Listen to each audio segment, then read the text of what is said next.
La collection Coffre à Gants présente Réfléchissez et devenez riche de Napoléon Hill. Une narration de Jean Leclerc.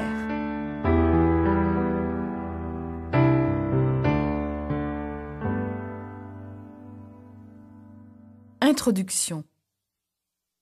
Dans tous les chapitres de ce livre audio, il est question du secret qui a fait la fortune de centaines d'hommes, sur la vie desquels je me suis longuement penché. C'est Andrew Carnegie qui, au début du XXe siècle, attira mon attention sur cette question. Je n'étais qu'un étudiant.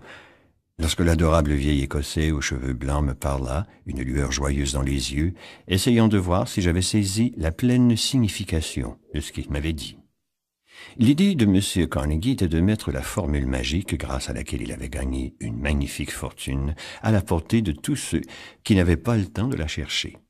Il espérait que je pourrais la tester et la corroborer avec des expériences d'hommes et de femmes, de professions et de milieux très divers. Le secret parle à celui qui l'écoute. Si vous êtes prêt à l'utiliser, vous découvrirez ce secret au moins une fois par chapitre. Je voudrais avoir le plaisir de vous dire comment vous saurez que vous êtes prêt, mais cela vous priverait d'une grande partie du bénéfice que vous retirez d'une découverte personnelle. Ce secret fut largement utilisé par le président Wilson durant la Première Guerre mondiale. Il était dissimulé dans l'entraînement que reçut chaque soldat avant de partir pour le front. Le président Wilson me confia qu'il fut d'une aide très précieuse lorsqu'il fallut trouver les fonds nécessaires à la guerre. Il est un fait singulier concernant ce secret, c'est que ceux qui le connaissent et l'utilisent se trouvent irrémédiablement entraînés vers le succès. Le secret dont il est question ne s'acquiert que si l'on paie le prix, bien bas en comparaison de sa valeur. Ceux qui ne le cherchent pas ne le posséderont jamais. Il ne peut être ni vendu ni acheté.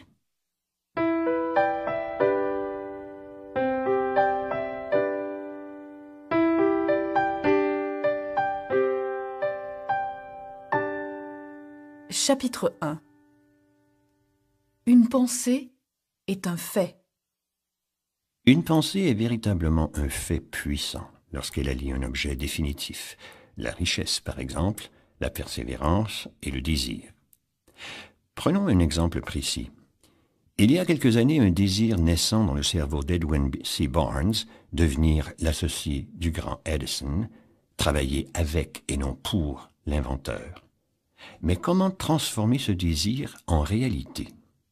Barnes ne connaissait pas Edison, et de plus, il n'avait pas assez d'argent pour s'offrir le train jusqu'à East Orange, dans le New Jersey. Ces deux obstacles qui auraient suffi à décourager la plupart des gens. Barnes allait les surmonter par son obstination et sa volonté. Edison le regarda. Il se présenta au laboratoire d'Edison et déclara sans détour qu'il venait faire affaire avec lui. Plus tard, relatant cette première rencontre, Edison raconta « Il se tenait debout devant moi pareil à un vagabond. Mais quelque chose dans l'expression de son visage laissait pressentir qu'il ne s'en irait pas sans avoir ce qu'il voulait. Des années d'expérience m'avaient appris qu'un homme qui désire une chose à un point tel qu'il est capable, pour l'obtenir, de jouer tout son avenir sur un simple coup de dé est sûr de gagner. » Les mois passèrent. Apparemment, rien ne permettait à Barnes de se rapprocher du seul but qui comptait à ses yeux. Cependant, deux facteurs essentiels se précisaient en lui. Son désir de devenir l'associé d'Edison s'intensifiait. Il se sentait prêt à cette collaboration et il était décidé à le demeurer jusqu'à ce que son désir se réalisât. Enfin, l'occasion qu'il attendait se présenta, mais pas du tout comme il l'avait imaginé. Edison venait d'inventer une nouvelle machine de bureau, connue à l'époque sous le nom de machine à dicter d'Edison. Ses employés, peu enthousiastes et persuadés qu'ils ne trouveraient jamais acquéreur, hésitaient à la vendre. Barnes sut immédiatement qu'il le pourrait. Il le dit à Edison. Il le laissa courir sa chance. Il la vendit si bien qu'Edison lui en confia le marché pour tout le pays. Cette association rendit Barnes très riche. L'homme qui abandonna. Pourquoi échouons-nous dans nos entreprises?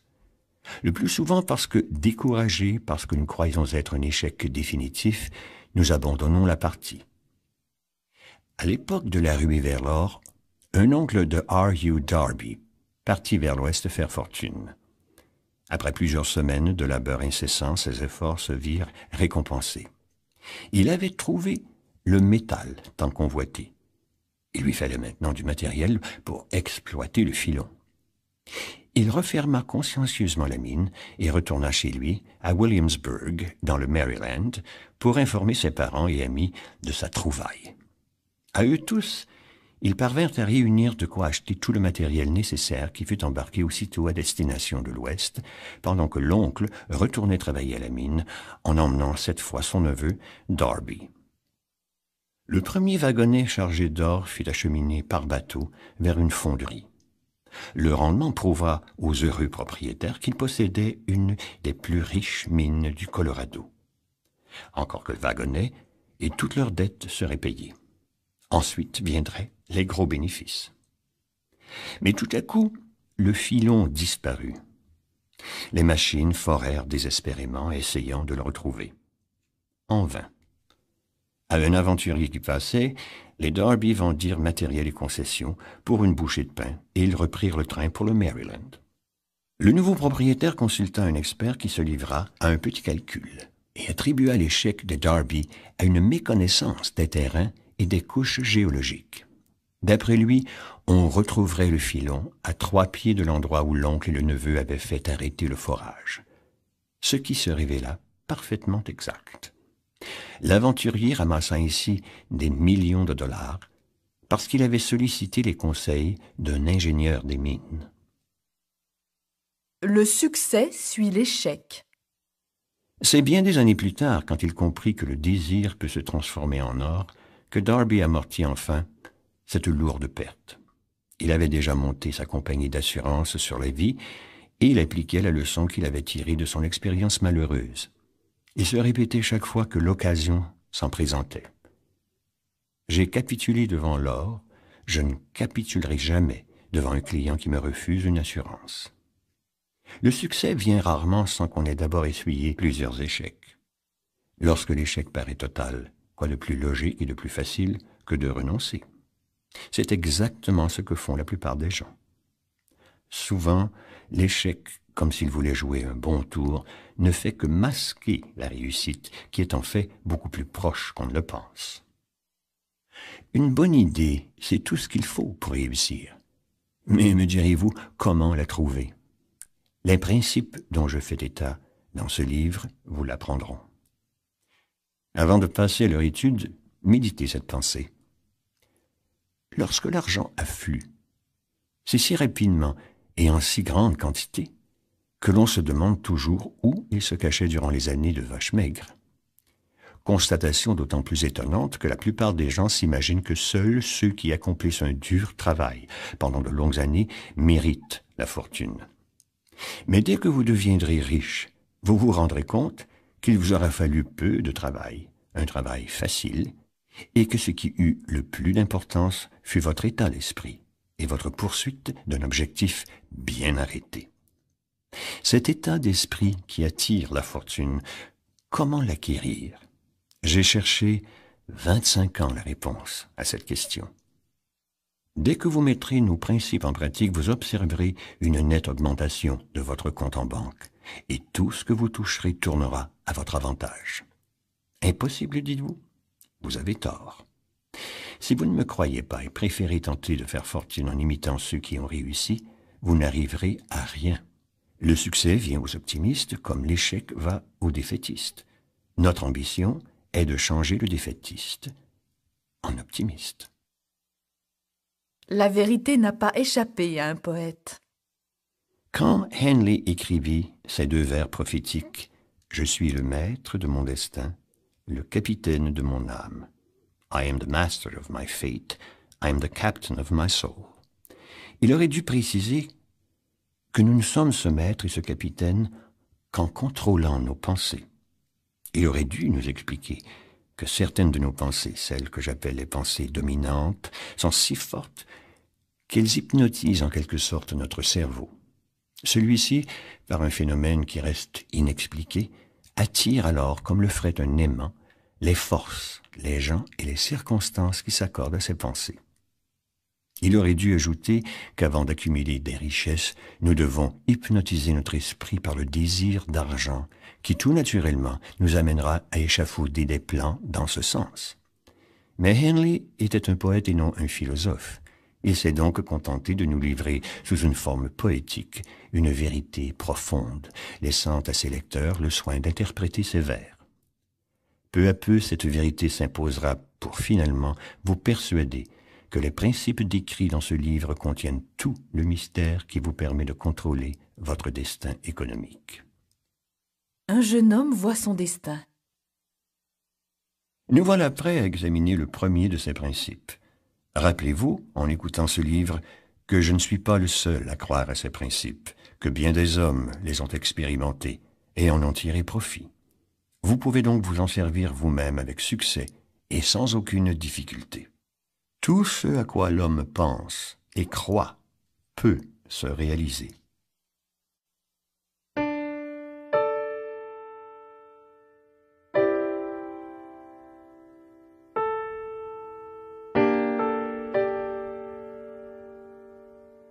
Chapitre 2.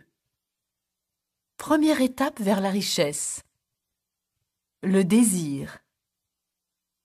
Lorsqu'il y a plus de 50 ans, Edwin C. Barnes descendit du train à East Orange. Il aurait facilement pu passer pour un vagabond tant il était vêtu pauvrement. Cependant, ses pensées étaient celles d'un roi.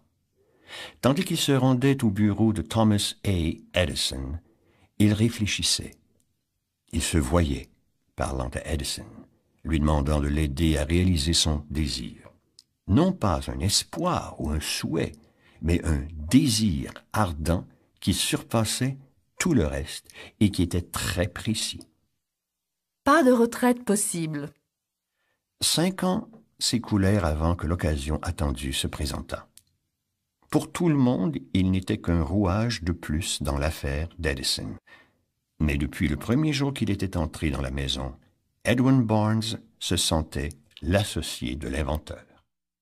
Lors de son voyage à East Orange, il ne se disait pas « je vais demander à Edison de me trouver un travail, n'importe lequel », mais bien « je verrai Edison et préciserai que je veux faire affaire avec lui ». Il ne se disait pas davantage « si jamais Edison ne peut rien pour moi, j'essaierai de trouver du travail dans le coin ». Mais il se répétait fermement « je ne désire qu'une chose, être l'associé d'Edison, et je le deviendrai. Mon avenir dépend uniquement de la persuasion dont j'userai au fin d'obtenir ce que je veux. » Volontairement, il ne se ménagea aucune porte de sortie. Il devait vaincre ou mourir. Tout le secret de la réussite de Barnes est là. 6 instructions qui transformeront vos désirs en or. Tout être humain, à un moment donné, souhaite avoir de l'argent. Or, il ne suffit pas de souhaiter être riche pour le devenir. Il faut le désirer jusqu'à l'obsession, bâtir dans ce but un plan précis et s'y tenir avec une persévérance de tous les instants. Voici les 6 instructions précises et faciles à exécuter qui vous permettront de changer vos désirs en leur équivalent matériel, c'est-à-dire en argent comptant. 1. Fixez le montant exact de la somme que vous désirez. Il ne suffit pas de dire « je veux beaucoup d'argent ». Il faut en préciser la quantité. 2. Sachez exactement ce que vous allez donner en échange de l'argent que vous désirez. On n'a rien pour rien. 3. Fixez avec précision la date à laquelle vous voulez être en possession de cet argent. 4. Établissez le plan qui vous aidera à transformer votre désir et commencez-en immédiatement l'application, même si vous jugez ne pas être encore prêt. 5. Écrivez clairement sur un papier la somme que vous voulez acquérir, le délai que vous vous êtes fixé, ce que vous avez l'intention de donner en contrepartie et le plan précis que vous avez élaboré pour mener tout cela à bien. 6. Lisez vos objectifs à haute voix 2 fois par jour, le soir avant de vous endormir et le matin en vous réveillant. Pendant cette lecture, il est essentiel que déjà vous vous voyiez, sentiez et croyiez en possession de cet argent. Il est très important que vous appliquiez à la lettre ces 6 principes et spécialement le 6e. Peut-être me direz-vous qu'il vous est impossible de faire semblant d'avoir déjà cet argent. Cependant, si votre désir est aussi fort qu'il doit l'être, rien ne pourra vous arrêter et vous vous en convaincrez facilement que vous êtes déjà riche. Ce qu'il faut, c'est vouloir de l'argent et être si décidé à en avoir qu'il est facile alors de se convaincre soi-même qu'on le possède déjà. De beaux rêves peuvent vous apporter la richesse. Lorsque vous aurez décidé d'acquérir votre part de richesse, ne vous laissez pas influencer, même si l'on se moque de votre rêve. Essayez de retrouver l'esprit des grands pionniers qui ont donné à notre civilisation tout ce qu'elle a de plus valable. Si ce que vous désirez entreprendre n'est réprouvé ni par la loi, ni par la morale, si vous y croyez, alors n'hésitez pas. Faites-le et persévérez dans votre entreprise. Qu'importe ce que les autres diront si vous échouez. Ils ne savent pas que tout échec porte le germe de la réussite. Prenez l'exemple de Thomas Edison qui rêva d'une lampe électrique et la réalisa après plus de 10 000 échecs. Seuls les rêveurs stériles abandonnent. Le désir suit immédiatement le rêve. Si vous êtes paresseux ou peu ambitieux, vous ne réaliserez pas votre rêve. Il faut, pour le mener à bien, que vous ayez le désir ardent de vous imposer. Rappelez-vous que tous ceux qui ont réussi ont connu de nombreuses désillusions et des moments difficiles. Souvent des crises graves leur ont ouvert de nouveaux horizons et leur ont fait découvrir leur être véritable. Le désir rend possible l'impossible. Pour clore ce chapitre, je citerai encore quelques exemples frappants. Tout d'abord, permettez-moi de vous présenter l'être le plus extraordinaire que j'ai connu. Lorsque je le vis pour la première fois, il venait de naître, et sa petite tête ne portait pas trace d'oreille. Le médecin déclara que l'enfant était sourd-muet. En moi-même, je récusai vivement ce diagnostic. J'en avais le droit, j'étais le père de l'enfant. Mais je ne dis rien. Plus que tout au monde, je désirais qu'il fût normal. Je n'en parlais à personne et tous les jours, je me répétais l'engagement que j'avais pris vis-à-vis de moi-même, faire de mon fils un être normal. Lorsqu'il fut un peu plus grand et eut l'âge de s'intéresser aux objets qui l'entouraient, nous nous rendîmes compte qu'il entendait très faiblement. Nous trouvons un moyen. Nous achetâmes un phonographe. Quand l'enfant entendit de la musique, il fut tout émerveillé et accapara rapidement l'appareil.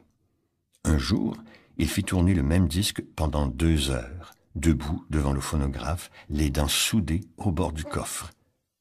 Plus tard, apprenant que l'os est bon conducteur du son, nous sûmes la raison de cette attitude. Je me rendis compte qu'il me comprenait parfaitement lorsque je parlais en appuyant les lèvres sur l'os mastoïde à la base de son crâne. C'était le moment de transférer dans son esprit mon désir. Comme il aimait beaucoup qu'on lui racontât des histoires, j'en inventai qui devaient développer sa confiance en lui, son imagination et un désir ardent d'entendre et d'être comme tous les autres enfants.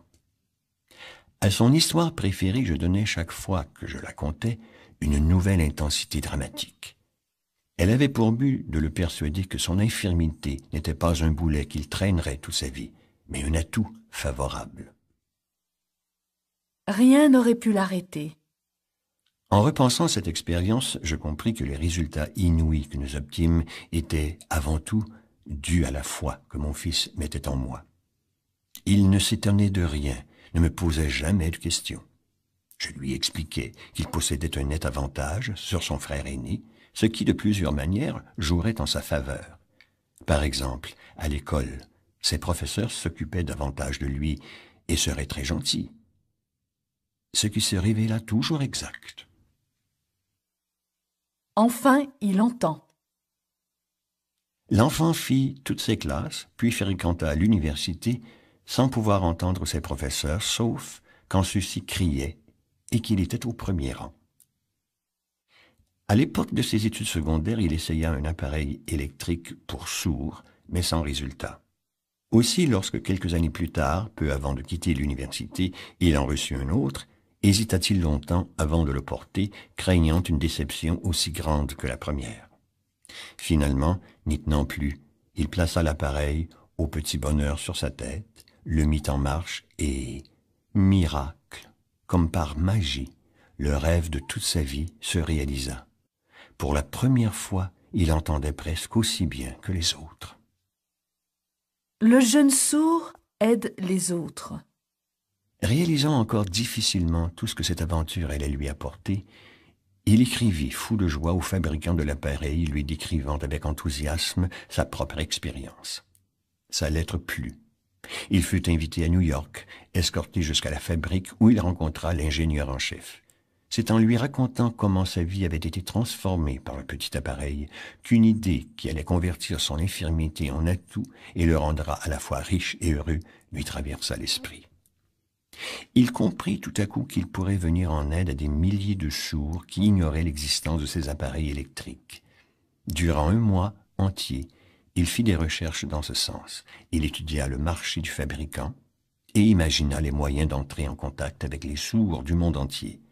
Puis, il présenta à la compagnie un projet s'étalant sur 2 ans et fut immédiatement engagé pour le mener à bien. Blair désirait entendre, et il entend. Pourtant, il est né avec un tel handicap qu'avec un désir moins ardent de le vaincre, il n'aurait pu prétendre qu'à faire la quête ou à vendre de la pacotille dans les rues. Conjuguer la foi et un ardent désir ont un puissant pouvoir créateur. N'oublions pas qu'ils sont à la portée de tous les hommes.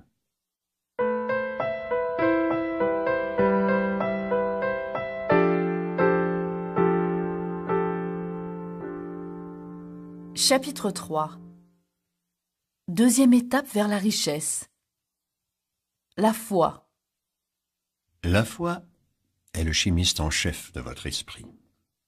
Vous n'aurez la foi que si vous la cherchez.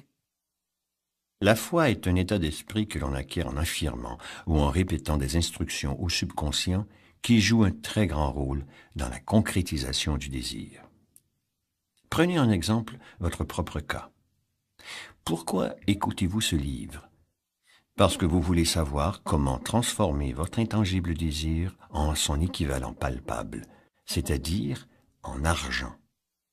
La seule façon de développer volontairement la foi est de répéter à son subconscient des ordres affirmatifs.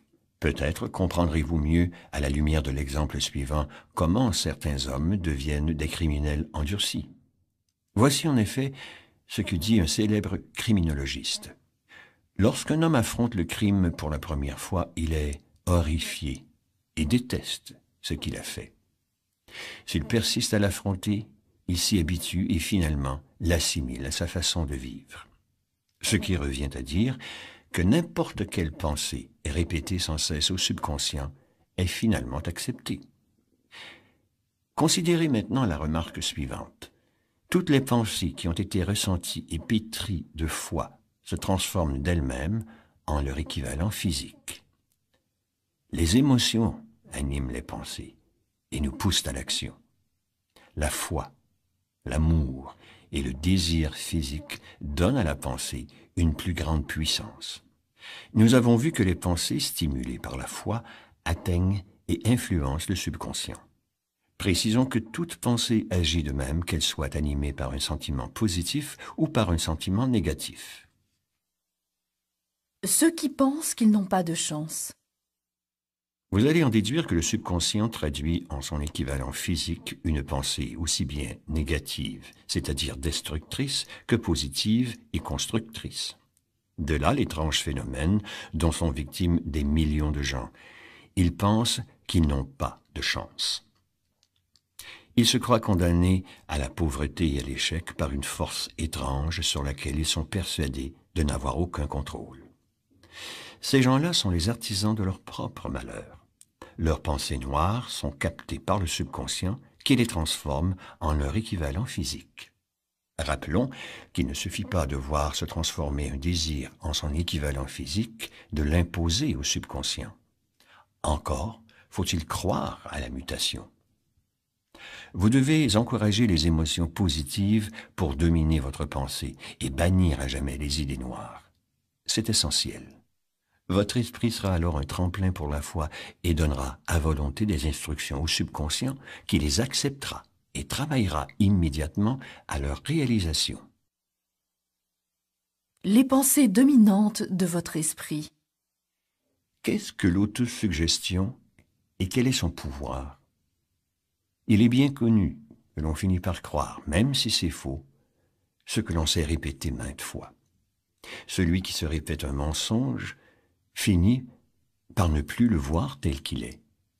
Il en est une vérité, il en fait une vérité personnelle. Les pensées dominantes d'un homme le différencient d'un autre et le font ce qu'il est. Comment se greffe dans notre esprit la graine originelle d'une idée, d'un plan ou d'une intention? La réponse est simple, par la répétition de la pensée.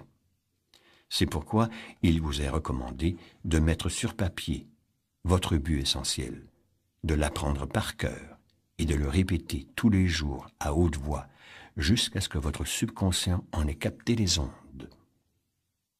Prenez la résolution de ne vous laisser influencer en rien et de bâtir votre propre vie comme vous l'avez décidé. En faisant l'inventaire de vos possibilités et de vos qualités, peut-être découvrirez-vous que vous avez un point faible. Manquez-vous par exemple de confiance en vous?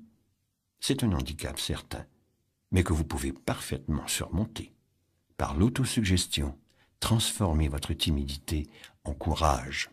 Voici 5 règles qui, apprises par cœur et répétées, vous permettront d'appliquer le principe de l'autosuggestion. 5 règles pour avoir confiance en soi. 1. Je sais que je suis capable d'atteindre le but que je me suis fixé. En conséquence, j'exige de moi-même une action continue et inlassable dans ce sens. 2. Je sais que mes pensées dominantes passeront par plusieurs stades avant de se transformer en réalité physique. C'est pourquoi je consacrerai 30 minutes par jour à penser à l'être que j'ai l'intention de devenir et à m'en faire une image précise. 3. Je sais que grâce au principe de l'autosuggestion, n'importe quel désir que je garderai obstinément dans mon esprit se manifestera bientôt par des signes extérieurs avant d'atteindre enfin le but fixé. C'est pourquoi je consacrerai 10 minutes par jour à exiger de moi-même une plus grande confiance. 4. J'ai rédigé une description très claire du but précis que je me suis fixé et je ne cesserai d'essayer de le réaliser. 5. Je sais parfaitement bien qu'une richesse ou qu'une situation mal acquise est un château construit sur le sable. Elle ne saurait durer.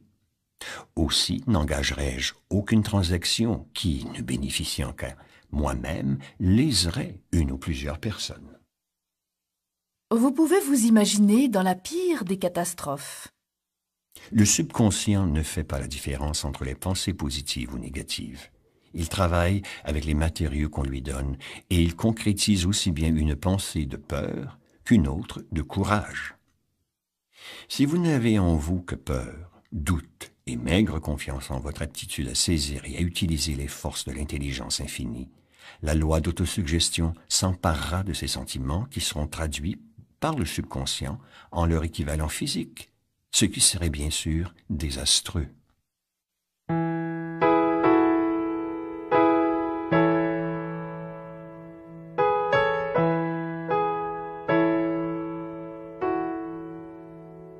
Chapitre 4. Troisième étape vers la richesse. L'autosuggestion. On appelle autosuggestion toute suggestion que l'on s'adresse à soi-même et qui, par l'intermédiaire des 5 sens, atteint notre cerveau. Elle fait communiquer le conscient et l'inconscient. Chargé de nos pensées dominantes, l'autosuggestion touche volontairement le subconscient et l'influence à agir en accord avec celle-ci. La nature a donné à l'homme le pouvoir de contrôler par ses 5 sens tout ce qui touche le subconscient. Mais l'homme ne se rend toujours pas compte qu'il peut exercer ce contrôle. Dans la majorité des cas, il ne l'exerce pas, ce qui explique pourquoi tant de gens restent pauvres toute leur vie. Par l'autosuggestion, un individu peut nourrir son subconscient de pensées constructives ou au contraire permettre à des pensées destructives de s'épanouir dans le riche jardin de son esprit. L'inspiration vous guidera. Ne vous attendez pas à recevoir le message du subconscient tel un plan précis qu'il vous appartiendra de réaliser. Mais gardez l'esprit alerte, sans crainte ou doute sous-jacent. Restez éveillé et satisfait, comme si vous étiez en possession de votre bien. Le plan du subconscient vous atteindra probablement sous forme d'inspiration. Sachez la reconnaître. Emparez-vous-en et appliquez-la. Votre subconscient va travailler.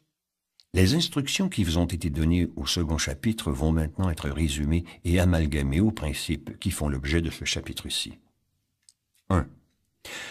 Le soir, dans votre lit, vous retirez dans un endroit tranquille, où vous ne serez ni distrait ni dérangé, fermez les yeux et répétez à haute voix, de façon à entendre vos propres mots, la déclaration que vous avez écrite et qui fixe le montant de la somme que vous désirez acquérir, le délai que vous vous donnerez en échange.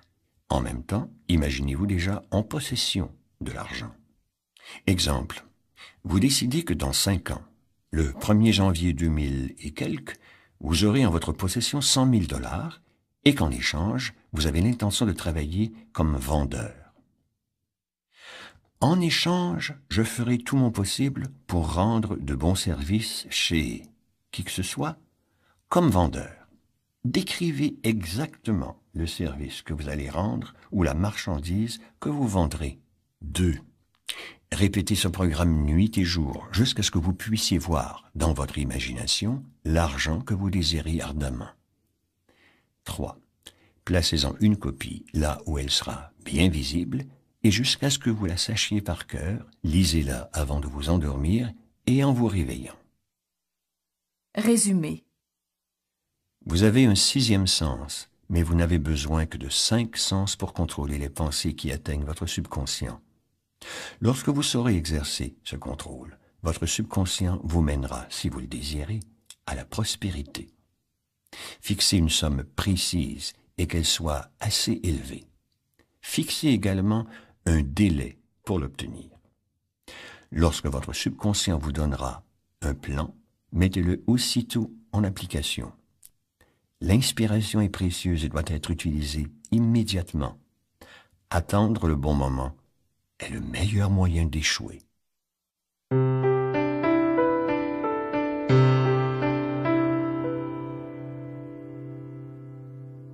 Chapitre 5. 4e étape vers la richesse. La spécialisation. Il y a 2 sortes de culture, la culture générale et la spécialisation. La culture générale, qu'elle soit vaste ou pauvre, est de peu d'utilité dans la course à l'argent. Les universités enseignent toutes les disciplines connues. La plupart des professeurs ont peu d'argent. Leur but est de transmettre des connaissances et non la manière de les utiliser. Le point faible de tout système éducatif réside peut-être dans l'impossibilité des écoles d'apprendre à leurs élèves l'organisation et l'utilisation du savoir. Être instruit ne veut pas forcément dire posséder une vaste culture. Un homme instruit est celui qui a développé ses facultés de telle sorte qu'il peut, sans violer les droits d'autrui, obtenir ce qu'il veut. L'homme qui sait où trouver les connaissances dont il a besoin et comment les utiliser selon des plans d'action, celui-là est un homme instruit. Il est facile de se cultiver. Avant de pouvoir transformer votre désir en son équivalent monétaire, vous aurez probablement besoin d'approfondir vos connaissances dans un domaine. Dans ce cas, utilisez un cerveau collectif. L'accumulation de grandes quantités d'argent exige une connaissance spécialisée qui ne doit pas nécessairement être monopolisée par celui qui désire faire fortune. Beaucoup de gens traînent toute leur vie un complexe d'infériorité dû à leur manque d'instruction. Or, celui qui est capable d'organiser et de diriger un cerveau collectif, réunissant les connaissances nécessaires à l'accumulation des richesses, est aussi instruit que n'importe quel membre de ce cerveau. Thomas A. Edison n'alla à l'école que 3 mois. Pourtant, il ne manquait pas d'instruction et il ne mourut pas dans la misère. Henry Ford ne fut écolier que 6 ans, ce qui ne l'empêcha pas de réussir parfaitement sur le plan financier. Les sources de connaissances. Choisissez d'abord une spécialisation et décidez ce que vous allez en faire. En principe, le but qui vous tient à cœur, celui vers lequel tendent tous vos efforts, la déterminera sans erreur possible. Cette question résolue, cherchez les sources de cette spécialisation. Voici les plus importantes. 1. Votre instruction et votre propre expérience. 2. L'instruction et l'expérience des autres, le cerveau collectif. 3. Les collèges et les universités. 4. Les bibliothèques municipales, livres et revues dans lesquels on peut trouver un condensé du savoir de notre civilisation. Et 5. Des cours spéciaux, écoles du soir et cours par correspondance. Lorsque de nouvelles connaissances sont acquises, il faut les ordonner et les utiliser dans un but précis, selon des plans faciles à suivre. Les connaissances n'ont de valeur que dans leur utilisation. Si vous décidez de suivre un enseignement complémentaire, sachez d'abord dans quel but vous désirez l'acquérir et où vous pourrez le suivre. Les hommes qui réussissent, et cela dans toutes les sphères d'activité, ne cessent jamais d'enrichir leurs connaissances spécialisées. Ceux qui échouent font souvent l'erreur de croire que le temps d'apprendre se termine avec l'école. En vérité, l'école ne fait qu'essayer de nous apprendre comment nous pouvons acquérir des connaissances pratiques.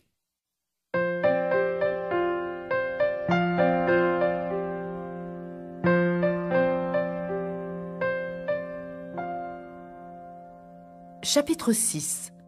5e étape vers la richesse, l'imagination. L'imagination est véritablement l'atelier où s'élaborent tous les plans de l'homme. Le désir est formé, sculpté, alimenté par les facultés imaginatives de l'esprit. L'imagination synthétique et l'imagination créatrice. Je définirai ainsi les 2 formes de notre imagination.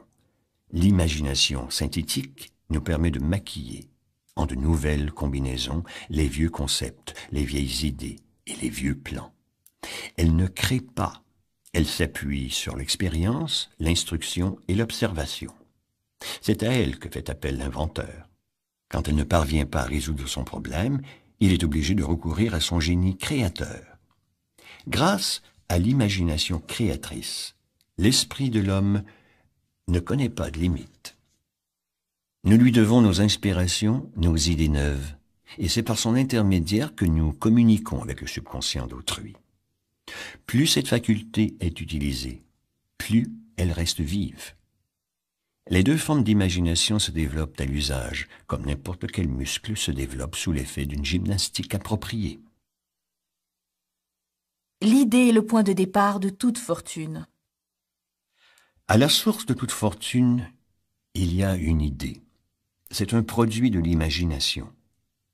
Dans l'espoir qu'à votre tour vous en tirerez profit, voici une idée qui fut à l'origine d'immenses fortunes. Il manquait un ingrédient. Il y a une 50aine d'années, un vieux médecin de campagne se rendit à la ville. Il attacha son cheval devant le drugstore et y entra par la porte de derrière, silencieusement. À voix basse, il parla ensuite au jeune employé. Pendant plus d'1 heure, ils discutèrent derrière le comptoir. Puis le docteur sortit, se dirigea vers sa carriole, en retira une grande bouilloire démodée, un long morceau de bois destiné à en remuer le contenu, et remit tout cela à l'employé, qui examina la bouilloire, la renifla, tira de sa poche intérieure un rouleau de billets de banque, soit toutes ses économies, et le tendit au vieil homme. Il y avait $500. Le médecin lui remit aussi une petite feuille de papier sur laquelle était inscrite une formule secrète. Le médecin était enchanté de sa vente. L'employé prenait un gros risque en décidant de jouer ainsi toutes ses économies. Jamais il n'aurait pu supposer que son investissement lui vaudrait des ruissellements d'or et que la bouilloire se transformerait en une super lampe d'Aladin. Ce que le jeune homme cherchait avant tout, c'était une idée. La bouilloire, le morceau de bois et le message secret n'étaient qu'accessoires. Ce ne fut que plus tard, quand le nouveau propriétaire eut l'idée d'ajouter un nouvel ingrédient, que l'ensemble prit toute sa valeur. Essayez de découvrir quel est cet ingrédient qui fit déborder l'or de la bouilloire et voyons ensemble les fortunes immenses que cette idée engendra. Métamorphosée, la vieille bouilloire est actuellement l'une des plus grandes consommatrices de sucre, fournissant ainsi à des milliers d'hommes et de femmes du travail dans la culture de la canne à sucre, les raffineries et le marché du sucre. Elle a transformé une petite ville du Sud en une grande cité où toutes les affaires sont reliées à elle et où pratiquement tous les habitants en vivent. L'or qui provient de cette bouilloire a construit et financé l'une des facultés les plus importantes du Sud où des milliers de jeunes gens reçoivent l'enseignement qui les prépare au succès. Qui que vous soyez, où que vous viviez, quoi que vous fassiez, souvenez-vous dorénavant, chaque fois que vous verrez le mot Coca-Cola, que ce vaste et riche empire est né d'une seule idée et que le mystérieux ingrédient que l'employé Asa Candler ajouta à la formule secrète était l'imagination. Une intention précise et des plans précis. Asa Candler savait que les idées peuvent se transformer en argent grâce au pouvoir qui découle d'un but et de plans précis. Si vous êtes de ceux qui croient que seul un dur labeur et une honnêteté foncière mènent à la richesse, détrompez-vous. Il n'en est rien. La grosse fortune ne vient jamais uniquement à la suite d'un dur labeur. Elle vient en réponse à des demandes précises, basées sur l'application de lois et non par chance ou par hasard. Tous les vendeurs passés maîtres dans leur profession savent qu'une idée peut se vendre là où les marchandises ne le peuvent pas. Les mauvais vendeurs l'ignorent.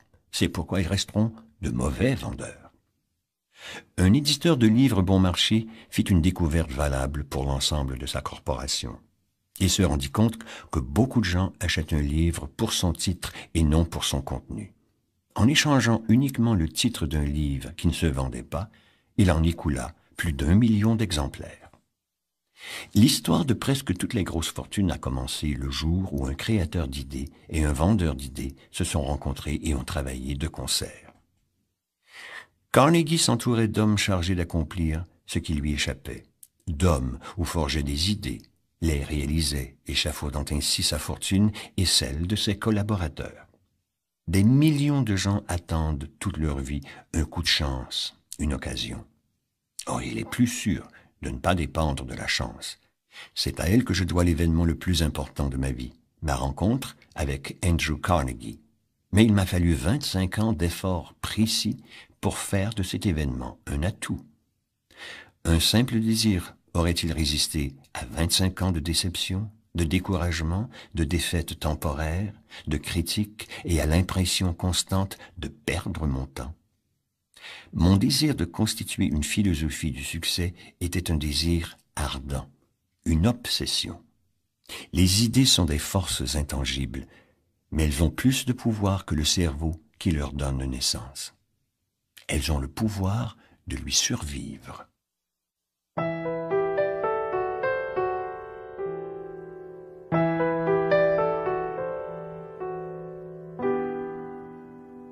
Chapitre 7. 6e étape vers la richesse. L'élaboration des plans. Vous savez maintenant que le désir est à l'origine de tout ce que l'homme crée ou acquiert, que la première phase de ce désir, passant de l'abstrait au concret, se déroule dans l'atelier de l'imagination, où des plans nécessaires à cette transformation sont élaborés et organisés. Dans un précédent chapitre, on vous a dit que pour transformer votre désir de richesse en son équivalent matériel, vous devez en tout premier lieu mettre en pratique 6 instructions précises et faciles à suivre. L'une d'elles incite à construire en imagination un ou plusieurs plans, à les cerner minutieusement, toujours en esprit, afin de déclencher le processus de leur transformation. Apprenez maintenant à élaborer ces plans. 1. Réunissez toutes les personnes qui seront nécessaires à la création et au développement de votre ou de vos plans pour devenir riche. Vous mettrez ainsi en application le principe du cerveau collectif. Avant de constituer votre cerveau collectif, décidez des avantages et des bénéfices que vous pourrez offrir à chacun des membres en échange de votre coopération. Personne ne travaillera indéfiniment pour vous sans en retirer une compensation. 3. Jusqu'à ce que vous ayez parfaitement mis au point le ou les plans nécessaires, organisez des réunions avec les membres de votre cerveau collectif au moins 2 fois par semaine, et plus souvent si possible. 4. Maintenez une entente parfaite entre chaque membre de votre cerveau collectif. Si vous ne le faites pas, vous irez au-devant d'un échec. N'oubliez pas que 5. Vous êtes engagé dans une entreprise qui revêt pour votre avenir une importance capitale. Si vous voulez réussir, il vous faut des plans parfaits. 6. Vous avez un atout, l'expérience, l'instruction, les talents et l'imagination des autres.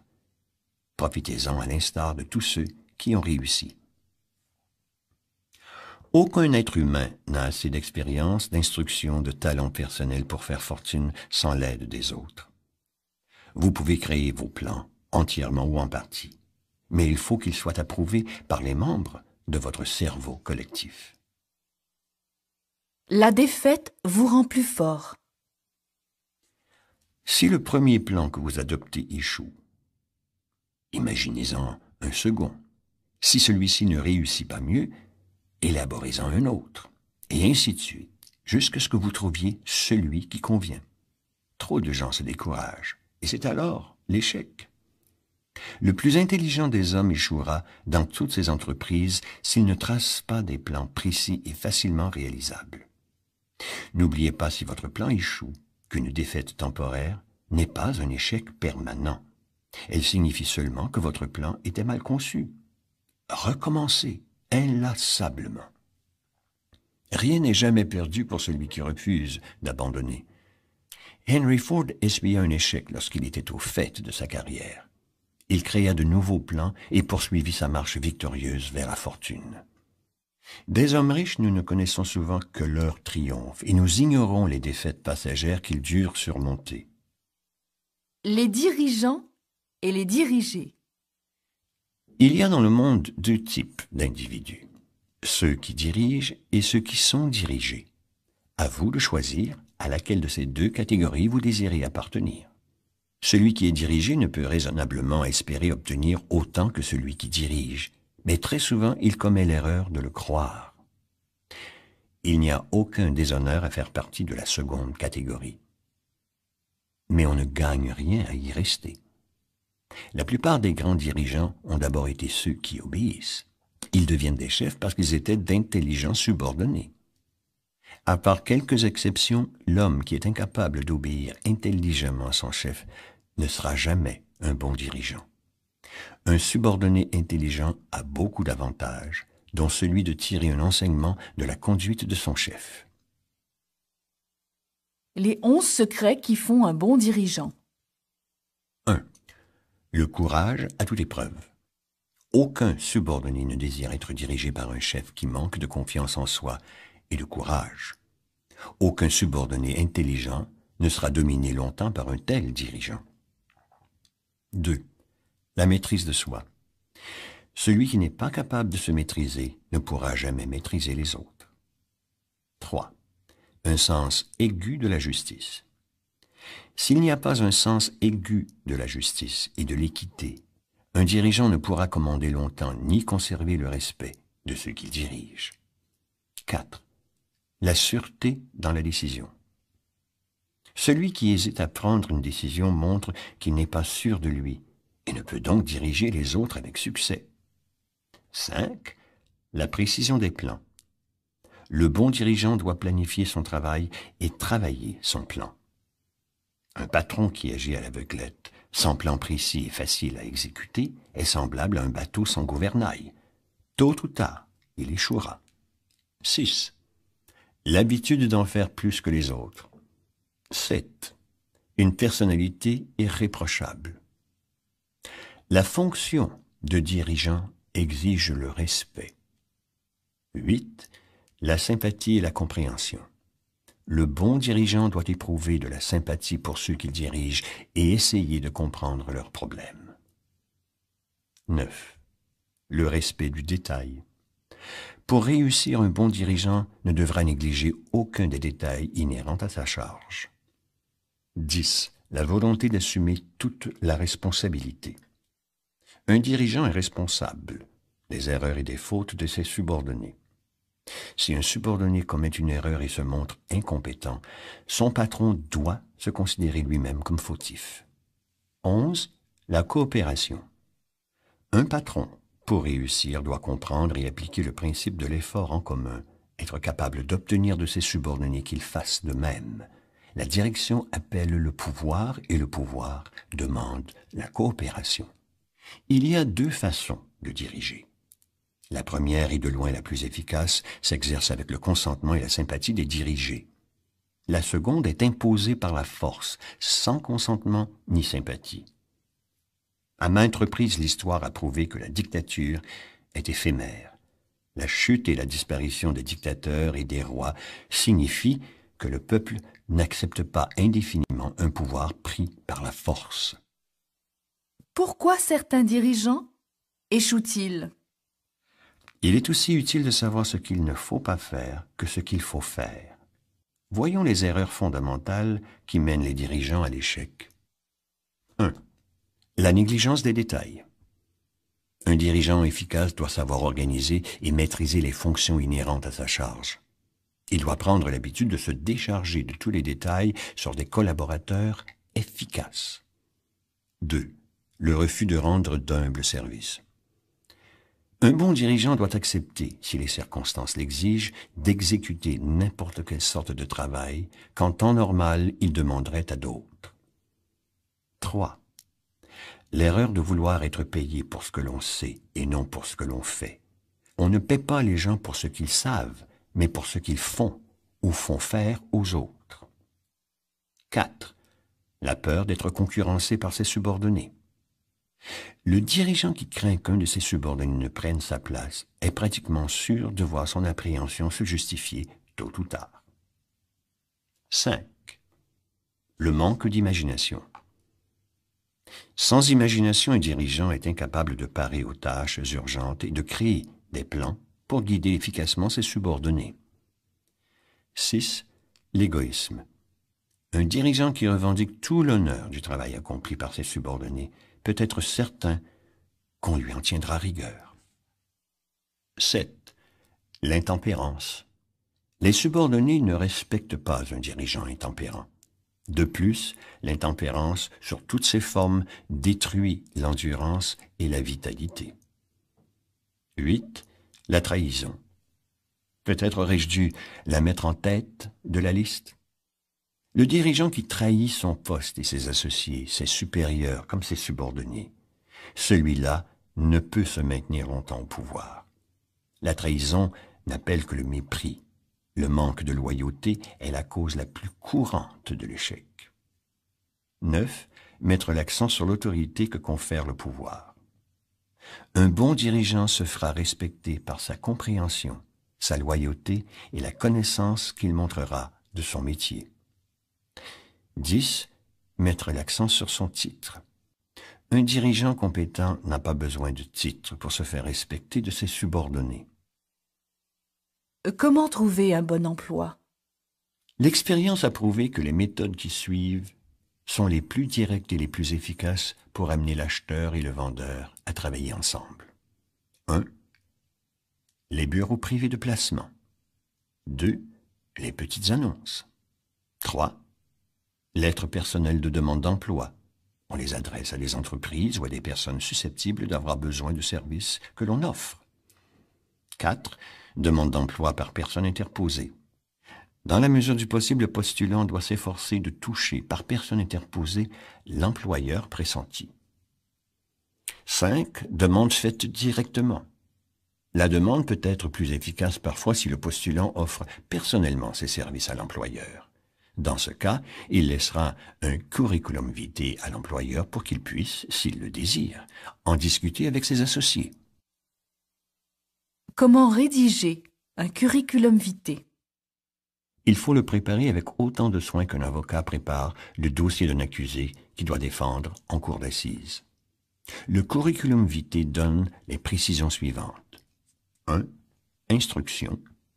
Établissez brièvement mais clairement une liste des écoles où vous avez fait vos études, votre spécialisation et les raisons de votre choix. 2. Expérience. Si vous avez déjà occupé des postes semblables à celui que vous sollicitez, décrivez-les et donnez les noms et les adresses des employeurs. 3. Référence. Pratiquement toutes les entreprises veulent connaître les antécédents d'un éventuel employé. Joignez à votre curriculum vitae des photocopies de lettres de vos précédents employeurs, vos professeurs, personnes dignes de foi ou jugement équitable. 4. Photographie. Joignez-y aussi une photographie récente. 5. Sollicitez un emploi précis. Évitez de solliciter un emploi sans préciser quel est exactement celui que vous recherchez. Ne demandez jamais n'importe quel emploi, ou en déduisant que vous n'avez pas de qualification spécifique. 6. Indiquez les qualifications que vous possédez pour cet emploi.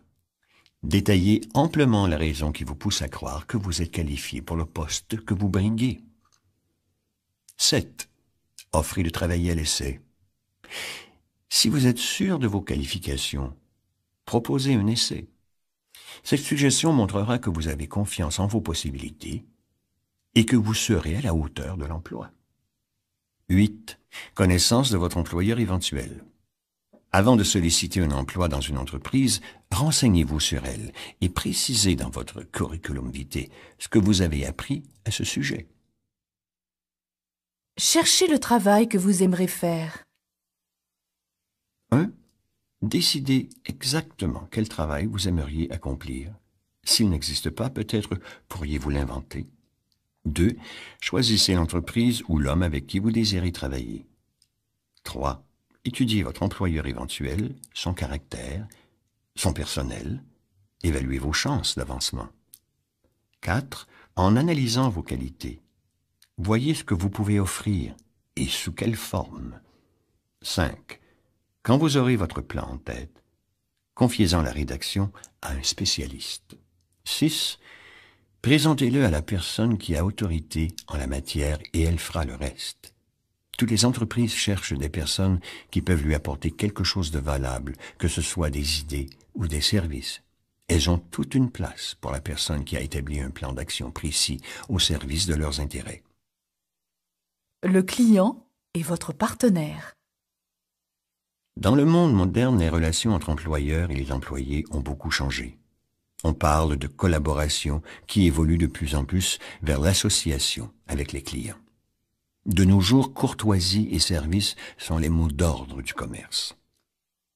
L'employé est maintenant devenu un gentleman, enchanté d'être à votre service. C'est la qualité des services, leur quantité et l'esprit qui les animent qui déterminent le salaire et la durée de l'emploi. La qualité du service implique toujours et partout la meilleure exécution de chaque détail inhérent à la fonction. La quantité indique qu'il faut rendre tous les services possibles.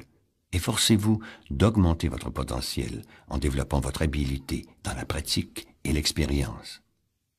Que ceci devienne une habitude. 31 façons d'échouer. Essayer de toutes ses forces et échouer, voilà l'une des plus grandes tragédies humaines. Tragédie en effet, si l'on compare le très grand nombre de gens qui échouent à celui, très limité, de ceux qui réussissent. J'ai pu étudier le comportement de plusieurs milliers d'hommes et de femmes dont 98 étaient considérés comme des ratés. J'en ai conclu qu'il existe 31 grandes raisons d'échec et 13 principes primordiaux qu'il faut connaître et appliquer pour faire fortune. Voici la liste des 31 causes d'échec. un terrain héréditaire peu favorable.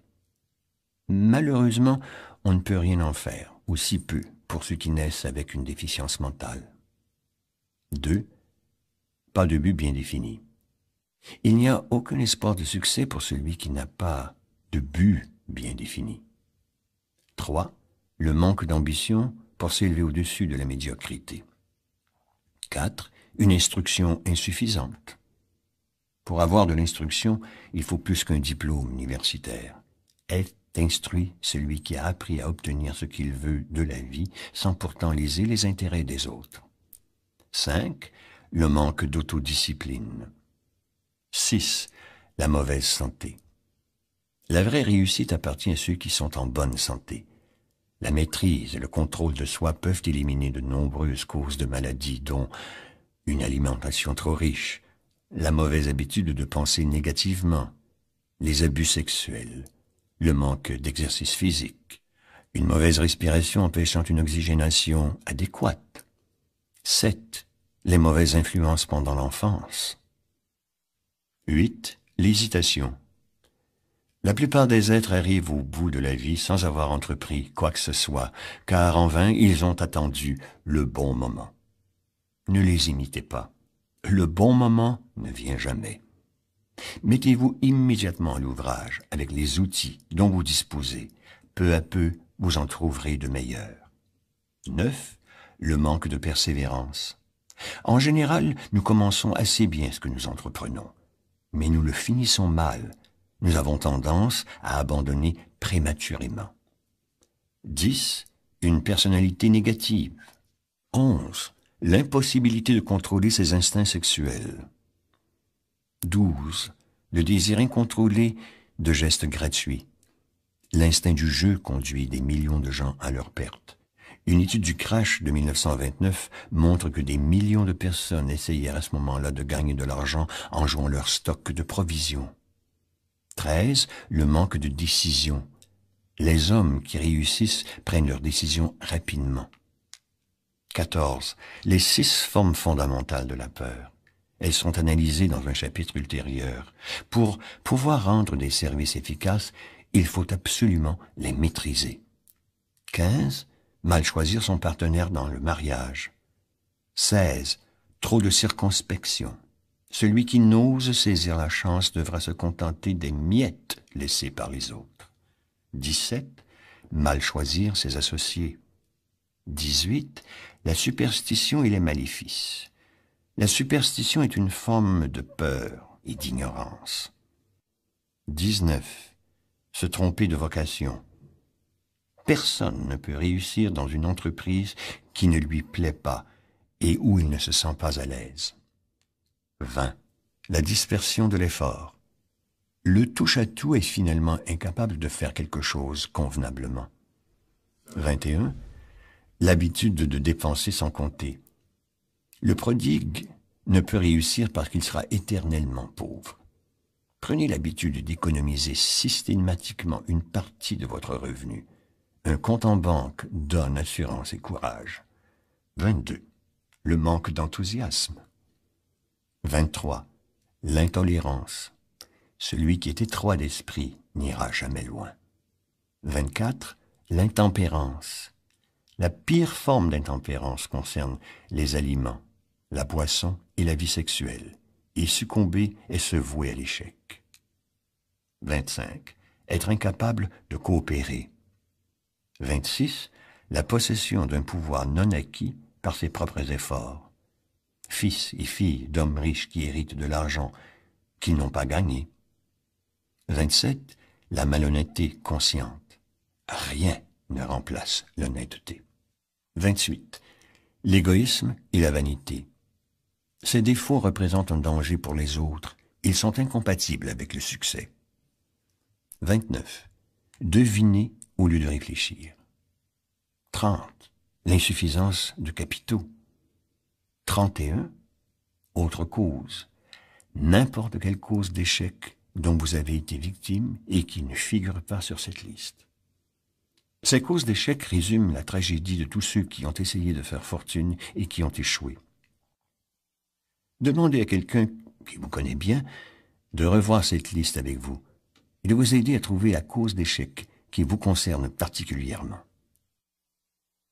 La civilisation est bâtie sur le capital. Les fonds nécessaires à la construction et à l'entretien des voies ferrées et des bateaux qui nous amènent les éléments de notre petit déjeuner peuvent être qualifiés d'astronomiques. Ils sont de centaines de millions de dollars, sans compter la rétribution du nombreux personnel que nécessite le fonctionnement de ces deux moyens de transport. Mais trains et bateaux ne sont pas sortis de terre tout seuls et ne marchent pas automatiquement.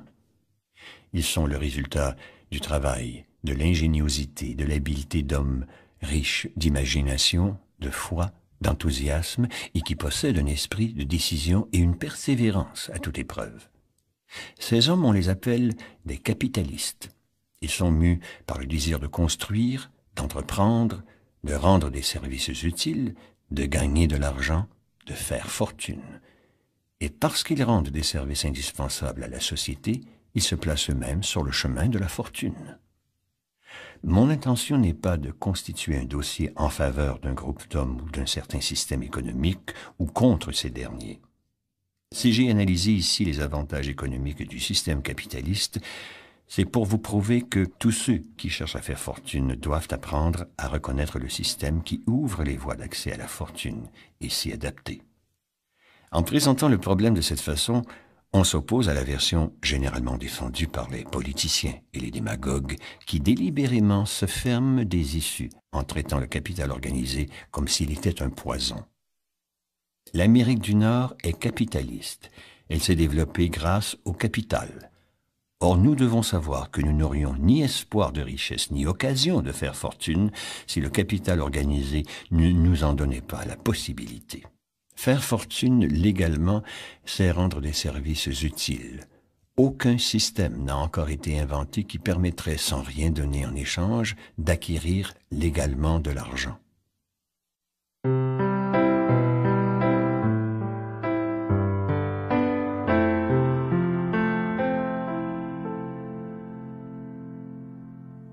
Chapitre 8.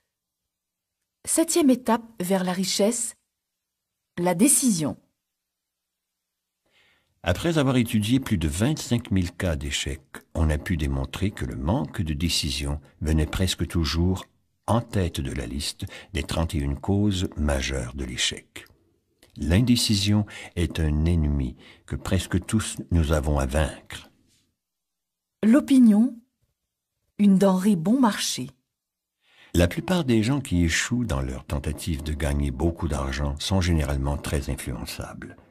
Ils pensent selon la voix des journaux et les commérages des voisins. Les opinions sont les denrées les moins chères. Chacun de nous en a une foule. Si vous vous laissez influencer lorsque vous avez à prendre une décision, vous n'arriverez à rien de bien. Vous ne concrétiserez pas votre désir d'argent. Si vous êtes influencé par les opinions des autres, vous n'aurez pas de désir propre. Le pouvoir d'un esprit décidé. Ceux qui prennent leurs décisions rapidement et définitivement savent ce qu'ils veulent et généralement l'obtiennent. Un chef décide toujours vite et sûrement. C'est pour cela qu'il en est un. Le monde a l'habitude de chérir celui dont les mots et les actes prouvent qu'il sait où il va. L'indécision est généralement une habitude de jeunesse. De plus en plus tenace avec le temps, elle influence l'étudiant dans le choix de son métier, si tant est qu'il arrive à en choisir un. Très souvent, le jeune homme qui vient de terminer ses études accepte, parce qu'il est indécis par habitude, le premier emploi qu'on lui propose. La plupart des petits salariés actuels doivent leur situation au fait qu'ils ont manqué de décision et de jugement lorsqu'il s'est agi de choisir. Être précis dans ses décisions demande du courage.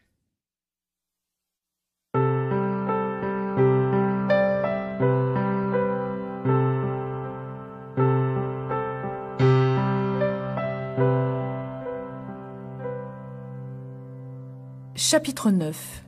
Huitième étape vers la richesse. La persévérance. La persévérance est l'un des facteurs essentiels à la transformation du désir d'argent en son équivalent matériel. À l'origine de la persévérance, il y a le pouvoir de la volonté.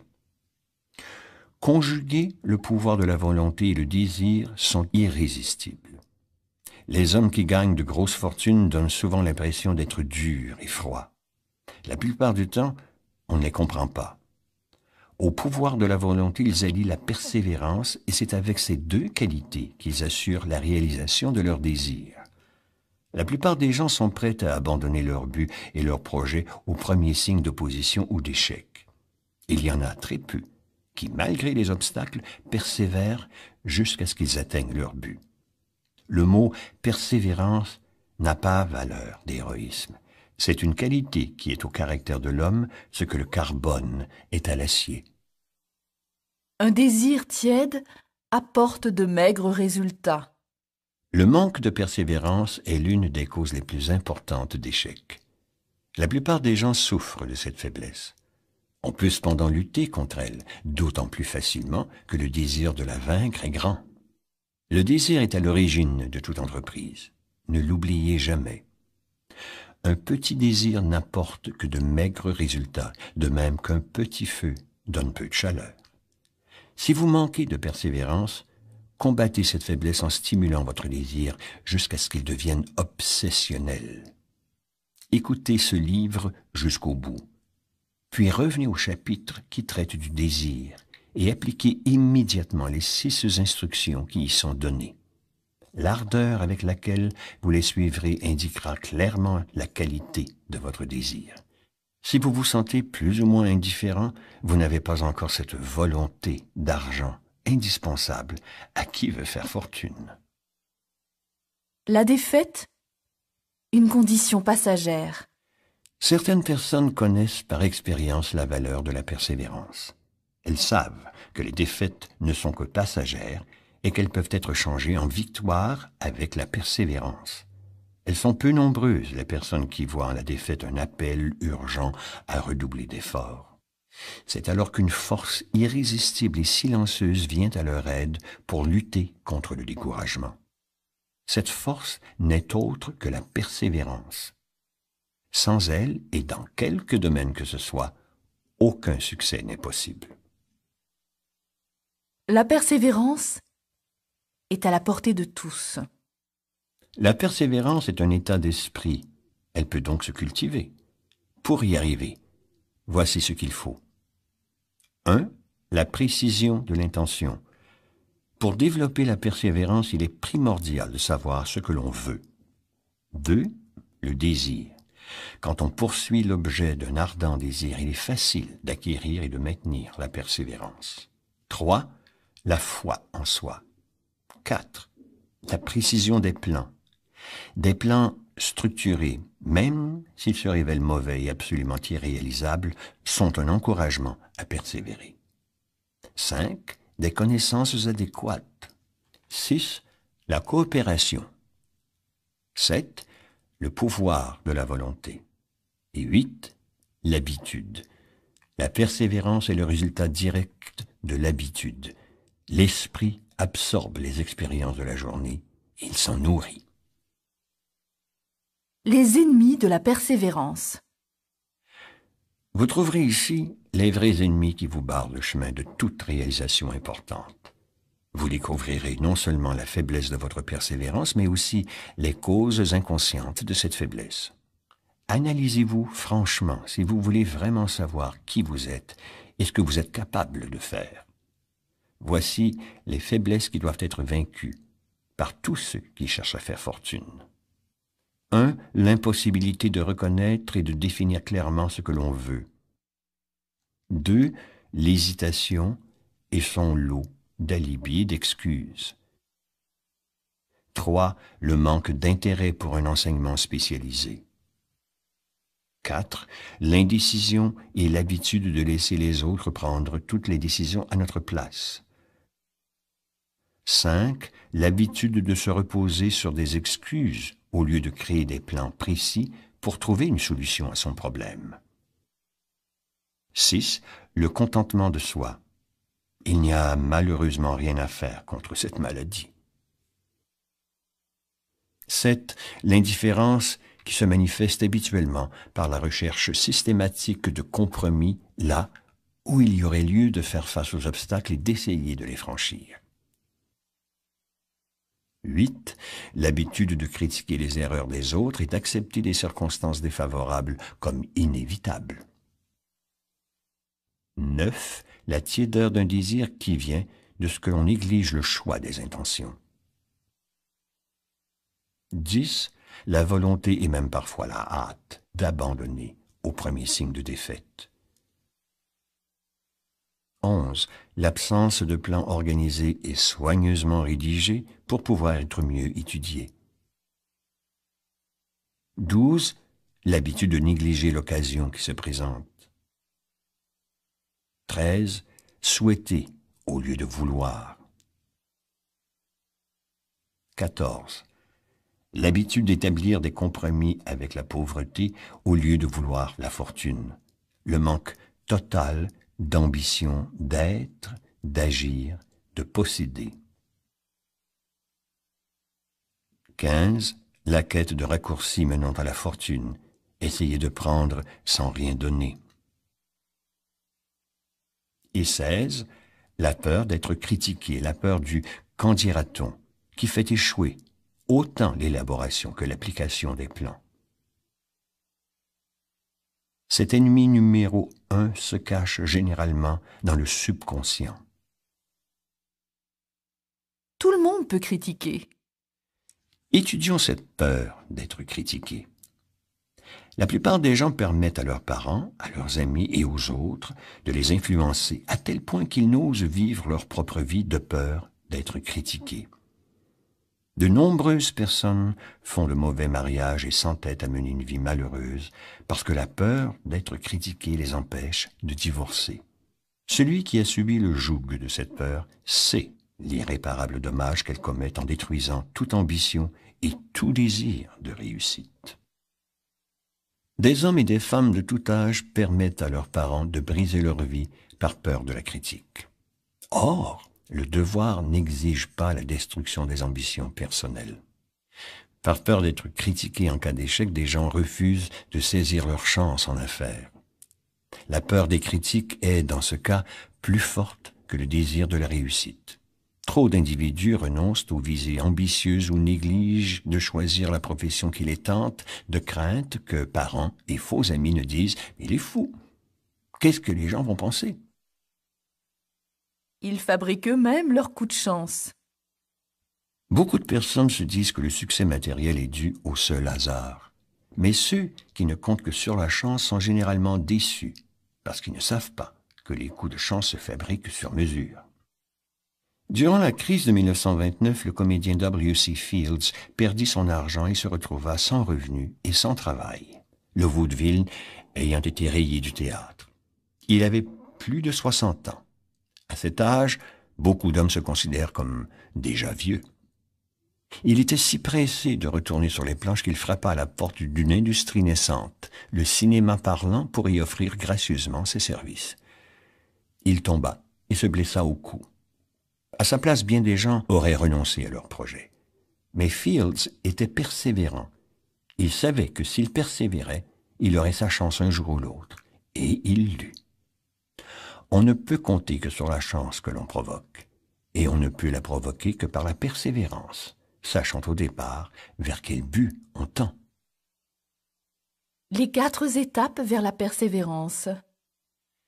Franchir ces 4 étapes n'exige ni une intelligence au-dessus de la moyenne, ni une instruction particulière, ni encore trop de temps ou d'effort. Il suffit d'avoir un but bien précis et le désir ardent de le réaliser.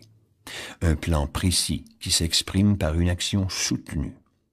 Un esprit absolument étanche aux influences pernicieuses ainsi qu'aux suggestions négatives des parents, des amis et de l'entourage. Un lien amical avec celui ou ceux qui vous encourageront à persévérer dans votre plan et vers votre but. Peut-on avoir l'aide de l'intelligence infinie? Quel pouvoir mystique donne aux hommes persévérants la possibilité de vaincre les difficultés? La persévérance suscite-t-elle une certaine forme d'activité spirituelle, mentale ou chimique qui permet d'accéder à des forces surnaturelles? L'intelligence infinie soutient-elle celui qui se bat encore, alors que la bataille est déjà perdue et que le monde entier est contre lui?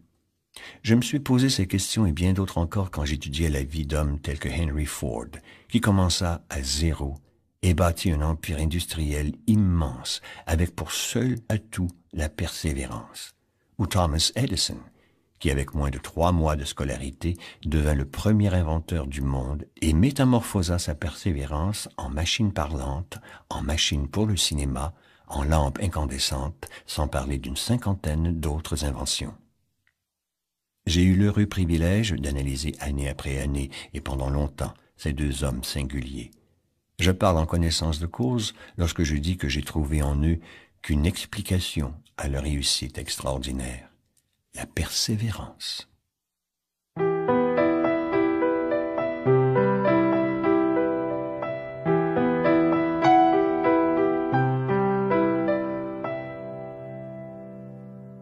Chapitre 10.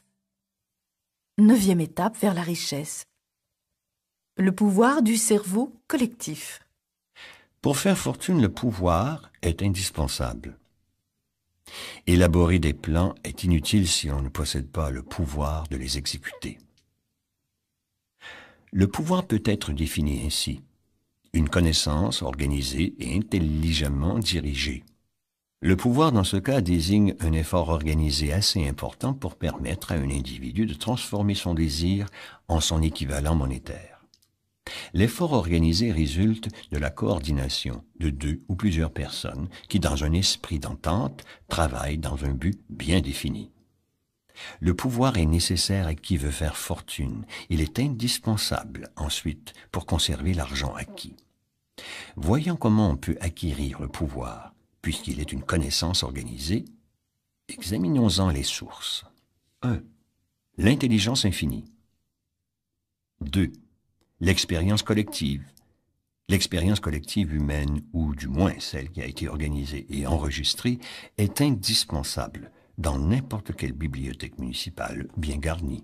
Une grande part de cette expérience collective est enseignée et étudiée dans les écoles publiques et dans les facultés. Et 3. Les études et les recherches. Dans tous les domaines de recherche où l'homme a cherché, trouver et classifier les dernières découvertes, il faut référer à ces sources individuelles lorsque les connaissances ne peuvent s'acquérir à travers l'expérience collective. L'imagination créatrice y joue également son rôle. La connaissance ainsi obtenue peut être convertie en pouvoir si elle est utilisée dans le cadre de plans précis qui se traduiront par des actes. Le secret du succès d'Andrew Carnegie. Le cerveau collectif résulte des efforts conjugués de 2 ou plusieurs individus qui œuvrent dans un esprit d'harmonie en vue d'atteindre un but précis. Sans la coopération d'un cerveau collectif, aucun individu ne peut profiter d'un tel pouvoir. Nous allons maintenant étudier 2 particularités du cerveau collectif, l'une étant d'ordre économique et l'autre d'ordre psychique. Celui qui s'entoure d'hommes bienveillants, avisés, prêts à l'aider, dans un esprit de parfaite harmonie, celui-là bénéficie d'avantages économiques certains. L'aspect psychique est plus subtil. Si 2 esprits travaillent ensemble, ils libèrent une 3e force invisible et intangible, semblable à un 3e esprit. L'esprit humain est producteur d'énergie. Vous pouvez utiliser plus de matière grise que vous n'en avez. Le cerveau de l'homme peut se comparer à une batterie électrique. Il est bien connu que plusieurs batteries connectées produiront plus d'énergie qu'une seule. Il est non moins connu que la quantité d'énergie émise par une seule batterie est fonction du nombre et de la capacité de ses éléments. Compte tenu que certains cerveaux sont plus efficaces que d'autres, nous pouvons dire qu'un ensemble de cerveaux coordonnés harmonieusement produira plus d'énergie qu'un seul cerveau. On comprend immédiatement pourquoi le cerveau collectif est la clé du pouvoir que possèdent les hommes qui savent bien s'entourer. La pauvreté n'a pas besoin de plan. L'argent est timide et méfiant. Il faut lui faire la cour et le gagner par des méthodes qui ressemblent à celles qu'utilise l'amoureux pour conquérir la jeune fille de ses pensées. Aussi étrange que cela paraisse, le pouvoir qui est utilisé pour gagner de l'argent n'est pas très différent de celui qui est mis en œuvre pour gagner le cœur d'une jeune fille. Ce pouvoir pour agir et conquérir la richesse doit être empreint de foi, de désir, de persévérance et être utilisé suivant un plan d'action précis. Quand l'argent afflue, c'est avec l'aisance d'un torrent. Nous avons tous en nous un torrent dont les eaux divergentes coulent vers la richesse et vers la pauvreté. La pauvreté et la richesse échangent souvent leur place. La richesse prend celle de la pauvreté, seulement s'il y a des plans bien conçus et soigneusement exécutés dans ce sens. La pauvreté est timide et réservée. Pour l'avoir, il faut l'attirer.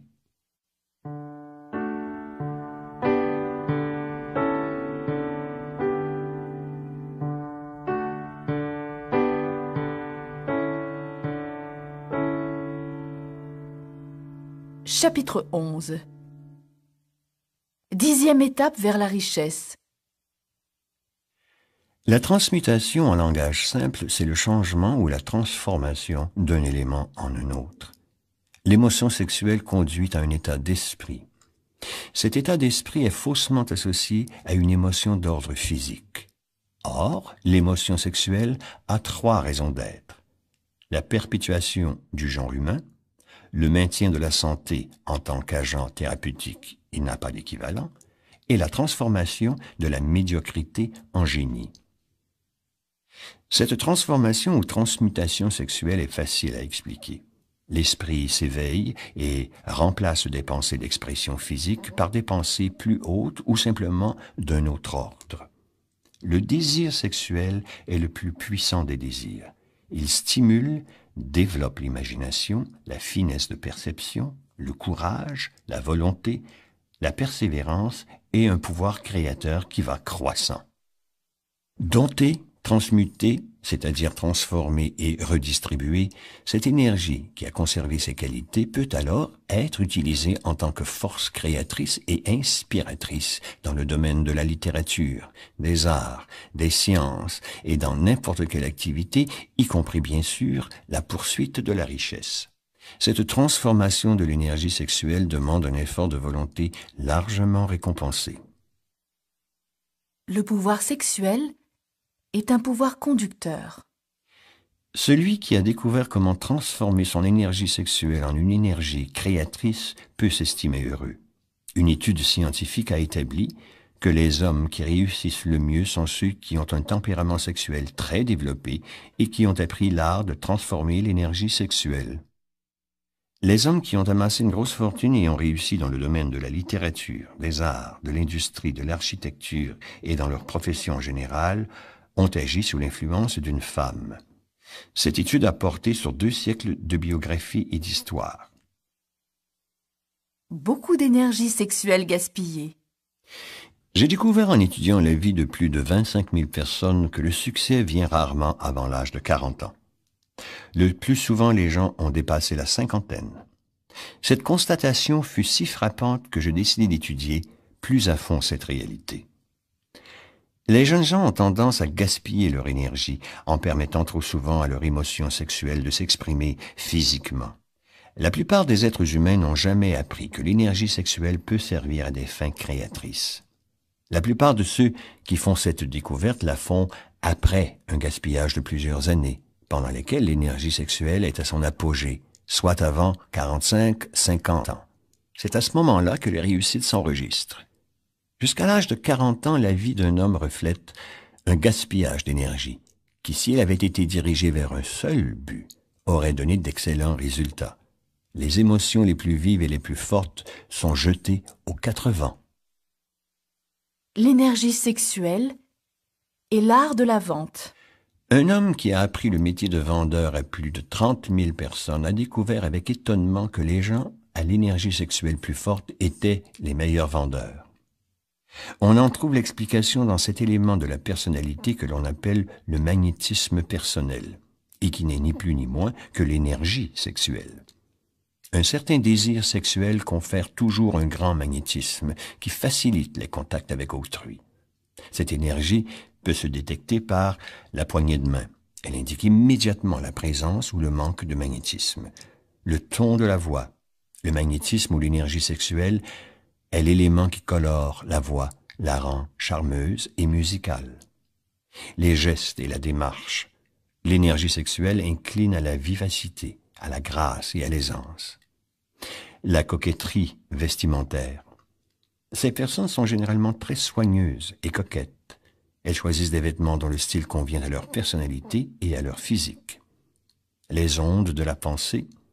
L'énergie sexuelle agit sur les pensées. On peut diriger à volonté cette énergie et influencer ses pensées et celles des autres.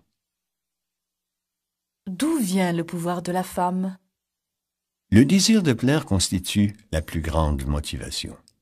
Avant l'aube de la civilisation, le chasseur qui désirait plaire à une femme tâchait de se distinguer en ramenant plus de gibier que les autres. La nature de l'homme n'a pas changé à cet égard. Ceux qui amassent de grosses fortunes et deviennent puissants et célèbres le font surtout pour satisfaire leur désir de plaire aux femmes. Retirer celles-ci de leur vie et leurs richesses leur sembleront inutiles. C'est ce désir inhérent à l'homme de plaire à la femme qui donne à celle-ci le pouvoir de l'élever ou de le briser. La femme qui connaît la nature de l'homme et qui sait la flatter avec subtilité n'a pas à craindre d'être supplantée par une rivale.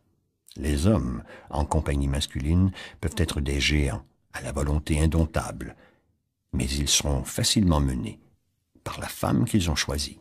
Parce que dans la nature du mâle, de vouloir être le plus fort de l'espèce, la plupart des hommes n'admettent pas qu'ils sont facilement influencés par les femmes qu'ils aiment. La femme intelligente connaît cette particularité masculine et avec sagesse s'abstient de le contredire ouvertement.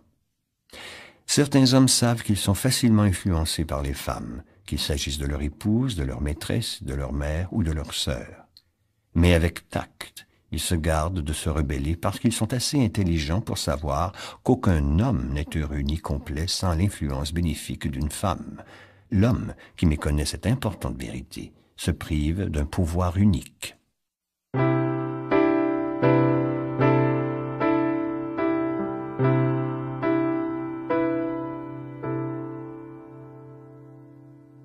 Chapitre 12. 11e étape vers la richesse. Le subconscient. Le subconscient classe et enregistre toute pensée qui atteint le conscient par l'un des 5 sens. Il reçoit et classe les impressions sensorielles ou les pensées, peu importe leur nature. Vous pouvez volontairement transmettre à votre subconscient un plan, une pensée ou un projet que vous désirez transformer en son équivalent matériel. Le subconscient agit d'abord sur le désir dominant qui a été valorisé par un sentiment tel que la foi. Le subconscient travaille jour et nuit par un processus qui nous est inconnu. Il se nourrit aux forces de l'intelligence infinie et transforme volontairement un désir en son équivalent physique, utilisant toujours les moyens les plus pratiques pour atteindre son but. Vous ne pouvez contrôler entièrement votre subconscient, mais vous pouvez lui confier le plan, le désir ou le but que vous voulez concrétiser. La première création doit être la pensée. Lorsque vous aurez accepté comme une réalité l'existence du subconscient, y compris son rôle d'intermédiaire dans la transformation du désir en son équivalent physique ou monétaire, vous comprendrez toute la signification des instructions qui vous ont été données à propos du désir. Vous saisirez aussi pourquoi il vous a été si souvent recommandé de préciser vos désirs et de les écrire. Vous comprendrez la nécessité de la persévérance. L'homme ne peut rien créer qu'il n'ait d'abord pensé. À l'aide de l'imagination, ces pensées forment un plan. L'imagination, si elle est contrôlée, sert dans la création des plans ou des projets qui déterminent la réussite d'une entreprise. Comment utiliser vos émotions positives? Le subconscient est plus facilement influencé par les pensées chargées d'émotions que par celles qui relèvent de la raison. Il est en effet facile de prouver que seules les pensées émotionnalisées ont une influence sur le subconscient. Il est bien connu que la majorité des gens se laissent mener par leurs émotions et leurs sentiments. S'il est vrai que le subconscient répond plus rapidement aux pensées affectives, qu'il en est plus facilement influencé par elles, il est essentiel de se familiariser avec les émotions positives les plus fortes. Il y a 7 grandes émotions positives et 7 négatives. Les émotions négatives envahissent d'elles-mêmes le subconscient, tandis que les émotions positives doivent y être poussées par autosuggestion. Les 7 émotions positives les plus importantes sont le désir, la foi, l'amour, la sexualité, l'enthousiasme, la tendresse, l'espoir. Il y en a d'autres, mais celles-ci sont les plus puissantes et les plus créatrices. Maîtrisez-les. Elles ne peuvent l'être que par l'usage. Et les autres émotions positives seront à vos ordres quand vous en aurez besoin. Les 7 émotions négatives les plus importantes et à éviter sont la peur, la jalousie, la haine, la vengeance, l'avidité, la superstition et la colère. Des émotions positives ne peuvent occuper votre esprit en même temps que les émotions négatives. Faites votre choix. La présence d'une seule pensée négative dans votre subconscient suffit à détruire tous les changements constructifs que vous aurez effectués dans votre subconscient.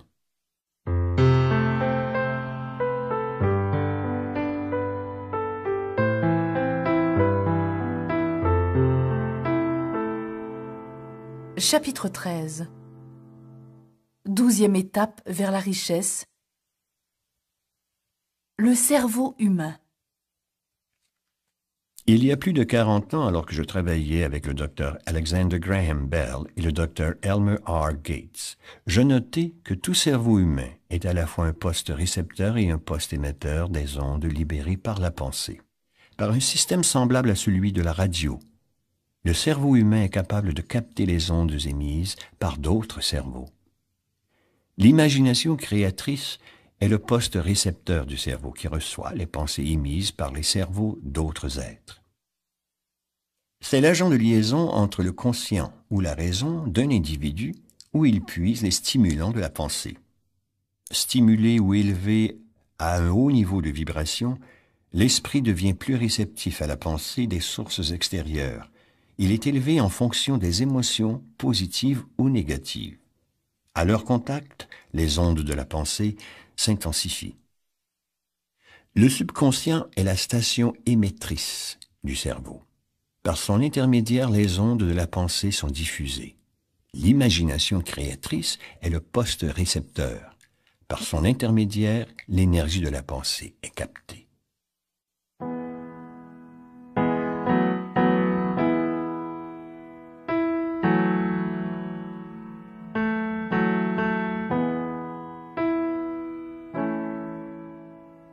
Chapitre 14. 13e étape vers la richesse. Le 6e sens. C'est grâce au 6e sens que l'intelligence infinie peut communiquer avec l'individu. Le 6e sens est cette partie du subconscient à laquelle on a donné le nom d'imagination créatrice. On l'a aussi nommé le poste récepteur des idées, des plans et des pensées qui pénètrent l'esprit sous la forme d'inspiration.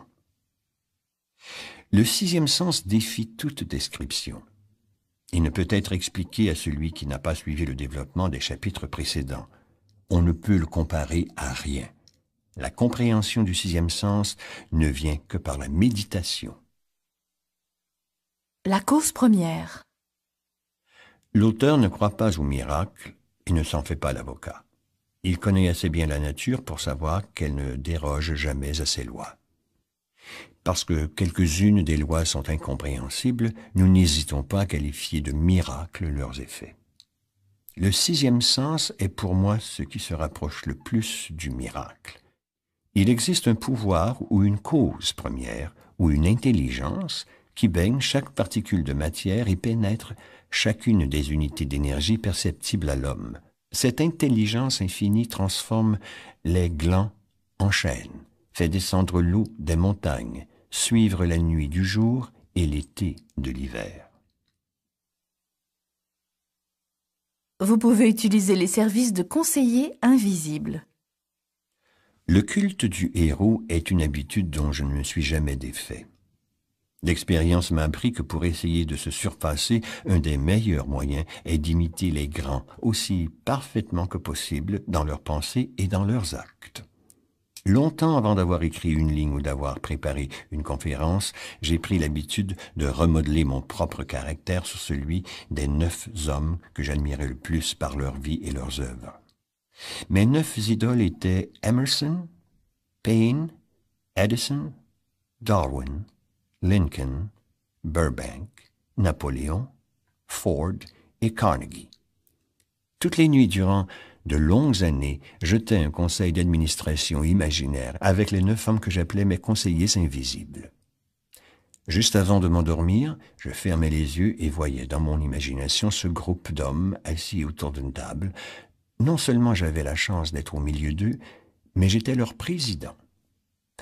En laissant mon imagination vagabonder dans ces réunions nocturnes, j'avais le plan bien arrêté de remodeler mon propre caractère afin qu'il reflétât les qualités de tous mes conseillers imaginaires.